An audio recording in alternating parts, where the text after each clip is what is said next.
Hello and welcome to Indo Politics. In this month's Ireland Thinks poll, support for Sinn Féin has jumped 2 points to 22%, while support for Fine Gael is down to 17%. The Social Democrats have reached a record high, with support for Fianna Fáil unchanged on 18%.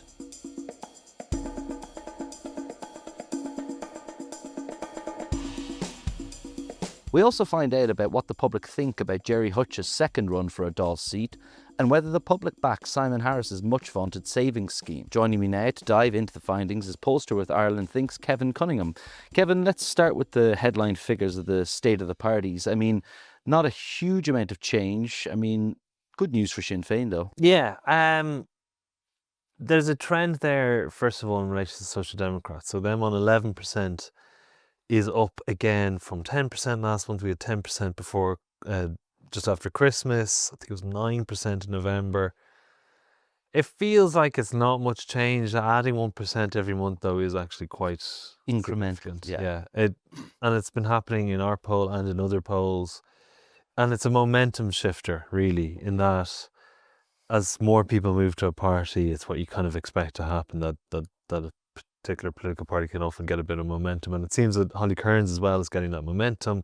She's still the most popular leader in the country, and it's up again. And I think her popularity is increasing because of that, perception of the fact that the party itself is becoming more popular. Any indication of where the support increase incrementally for the Social Democrats is coming from? Because we've kind of seen Sinn Féin go up and up and up, whereas you might have expected them to go down with the Social Democrats going up, right? Yeah, I have a theory about this. I mean, part of what's happening here is that the government is obviously decreasing in general. So they're on 35% collectively, Fianna Fáil and Fine Gael. If you go back to the electoral cycle last time, Sinn Féin were making significant gains at the expense of Fianna Fáil initially. I think that what has happened with Fianna Fáil, it's become a little bit more of a middle-class party, and so that means that the types of voters that the government are able to lose tend to be people who would be a little bit more middle-class, and the Social Democrats kind of tap into that vote a little bit more. But it's worth acknowledging the fact that housing is still, it's obviously always the top issue. It's been the top issue for a long time, and it's an issue that Social Democrats obviously do relatively well with, and that particular type of voter is concerned with. And one of our polling figures in this particular poll asked people about the government's targets. Now, it's called, they don't have targets anymore, such do they? But I suppose they set the 300,000 out to 2030. So yeah, the 300,000 between now and 2031. And when asked whether people had confidence in this target, 84% indicated that they didn't. 84%. That's a very large figure. Only 8% said that they did, and 8% were unsure. It's a very large figure because it's also like 2/3 or thereabouts of those that actually support the government parties. Yeah. So it's perhaps feeding into this to some extent, and it's a sort of, I guess, the boiling the frog sort of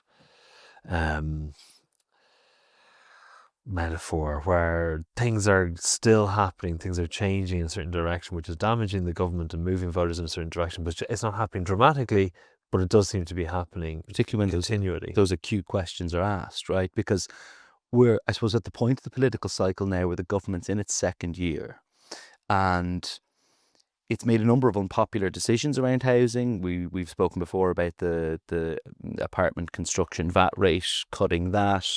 Obviously, the rental changes have caused, a huge amount of controversy the last few weeks. And all of this is, the government banking on increasing supply. Now, no one can say when that supply is going to increase, but what this would indicate, despite what the government would point to towards the tail end of last year, which was the increase in commencements, we're at that point now where I think the government's going to be in for a very difficult 12 months on the housing front. It made the tough decisions. It has to bear the brunt of those tough decisions. So if 84% people saying they had no faith, where will that be in 12 months, right? Yeah, I mean, it's one of those issues that I think voters tend to be a lot more transactional in relation to. Like, you do see a significant shift in voting intentions when people actually become homeowners and as a result of that. So, of course, yeah. So if it is the case that more people become homeowners, then you could expect that figure to recover in some respect. The other issue, which is obviously very significant, is the cost of living. And again, it's the kind of thing we've talked about a lot, but like the cost of living going back up to 43%, having dipped a little bit relatively recently, is usually indicative of difficulties for the government. It's one of those issues that I've probably said this a bunch of times, but it impacts people who don't necessarily pay much attention to politics, obviously. Sure, yeah, You of know, it's one of course. those things you don't necessarily need to notice it. You just notice it in your back pocket. And I think that just generally affects people's overall level of satisfaction with life in general It's jumped up. and their attitude towards the government. And so when at the last electoral cycle that cost of living spiked, we saw a decline in support for the government, and we're kind of seeing the same sort of thing these days. I suppose it's not unlike the housing question, though, in that, we're here in late February, and what we would have seen today was that the substantial number of households that would have been effectively in energy arrears in December weren't able to pay their bills, right? So it's like this kind of microcosm of mini crisis for the government. One thing I did want to touch on a little bit, I mean, housing and cost of living, you say, are always high up, but overall, in terms of the state of the parties, and you might talk a little bit about the popularity of the individual leaders, but it seems to me that there's two things going on. One, the SNA debacle hasn't damaged the government as much as we may have expected it to. And secondly, in relation to Democrats, obviously there's been a bit of controversy there around the Gary Gannon-Alan Shatter settlement. It doesn't seem to have broken through either. Yeah, okay, so for the SNA thing, obviously the government, I mean, people might characterise it as a U-turn, but the government changed its position on that. And I think that was to its advantage. You know, when we ask people whether a U-turn itself is perceived in a negative way, or whether it's kind of the government kowtowing to public demand, or whether it's the right thing to do, people generally think it's the right thing to do because they're aligning more closely with public opinion. So I think for that reason, the decision to change tack in relation to the SNA decision is probably something that ameliorated what might have otherwise been. It did it quick enough, in other words. Much more difficult. Yeah, I mean, look, we polled obviously on Friday, so the data, will obviously have accommodated for that. The other issue to mention is this underlying conversation around Ukraine and the money towards Ukraine, and there was a sense that perhaps Sinn Féin were making a case against this 90 billion, Ireland's contributing to this 90 billion EU fund, because of the idea of a general public that tends to be, in favour of neutrality, but also kind of these emerging cost of living concerns and contrasting that with obviously the energy stuff. But the polling obviously shows here that most people do seem to be in support of that government's decision to support Ukraine. So that's quite interesting. And defence as an issue does seem to have increased. And while there is still massive support in neutrality, we've noticed over the last couple of months that massive support has kind of softened a little bit, but it's still in that area. I think you generally find the support around Ukrainian issues has probably been pretty high and pretty steady. So that doesn't surprise me. But one thing I'm wondering is, like, it's all about these cycles and this time of the year as well a little bit. So what are the government, I suppose, facing into here? I mean, ultimately the weather's getting better. They've decided to have two by-elections right at the tail end of May when we know the weather's going to be good. Is there any data around any particular by-election candidates that you can speak to? Well, there is obviously a question on Gerry and the Hutch, whether convicted criminals should be allowed to take a seat in the Dáil. And 66% say no and 27% say yes. I'm undecided as to which is the more interesting figure. 27% saying yes. That doesn't obviously mean the tacit support for Gerry Hutch in particular, but it is a figure that is much larger than whenever we'd ask people, would you vote for? Which is expected, I guess, because then you're thinking about, well, what if the person got elected? It was a tricky question because, are we asking this in the context of he gets elected and then he's not allowed, or is it the case that he isn't allowed to run or that sort of stuff? So, and I know it's a very live issue. It's definitely going to be a very interesting by-election. And as we know, by-elections can actually shape narratives very strongly because they become a proof point for the relative popularity of political parties. Because obviously we do opinion polls and they do facilitate, like we can see Holly Kearns has said, getting this bounce out of it. But when it comes to by-elections, that also has that same effect. I mean, we're going to see it right now in relation to the UK. the by-election in Gorton and Denton, where the Green Party won. And Keir Starmer's already been out, effectively what some people say, in complete denial of what this result means for his party. Yeah, I mean, we could talk about that for a long time, but there was kind of relatively poor management of expectations in relation to that by-election in the UK. So the Labour Party didn't necessarily dampen the expectations that they would win it, probably because they wanted to, there was a sense where whichever of the two parties between Labour and the Green Party was trying to galvanise a vote against reform. And so there's all sorts of narratives there. If you go into these by-elections, the underlying narrative right now is that Dublin Central, at least, is not going to be won by a government party. No.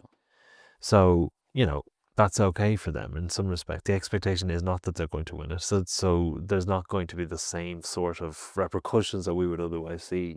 There's a strong sense from government, talking to sources the last few weeks, that the by-elections are effectively something they just have to endure. Can we just talk with two more things maybe to talk about? One is I'm interested to see the level of support for this much vaunted savings scheme from Minister for Finance. So it's kind of been everywhere. Yeah, I mean, there's the savings scheme, and then there's also discussions around capital gains tax. So would you invest your money in a new state-backed savings schemes or investment scheme? Now, 22% say it's not applicable to them, or they don't know, but outside of that, there is significant numbers of people who indicate that they would. 55% say yes, 23% say no. It's understandable in the context of, I guess, the interest rates and inflation levels that are currently available. People would indicate that they would prefer to take a moderate risk in expectation of a good return. People aren't necessarily looking for a high risk and very good return. It's kind of an approach that they're looking for there.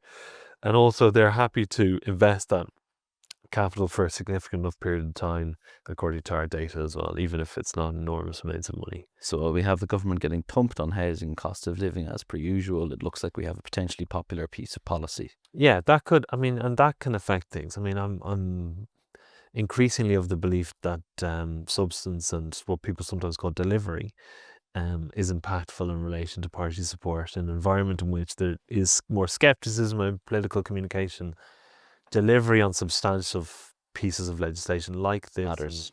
And like the scramblers that we had last time we were talking about it. So I think that is kind of sort of stuff that really helps.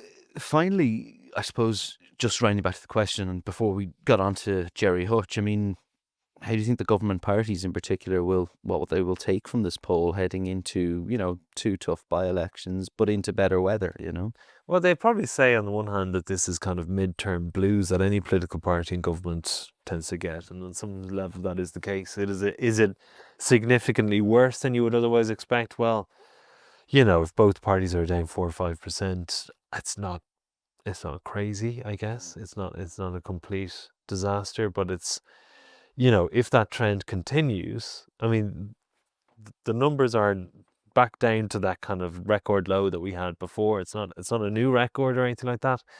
But, if they decline any further, then you're hitting new record territories for governments in Ireland. So, yeah, you'd be concerned if they walk into another crisis of some sort. Like, we haven't had necessarily the same sort of crises in the previous government in relation to the kind of immigration issues that just constantly were going back and forward and damaging government support, or Sinn Féin support, probably more accurately.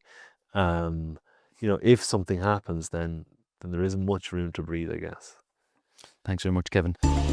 For all those results and more, see independent.ie or pick up the Sunday Independent. Thanks.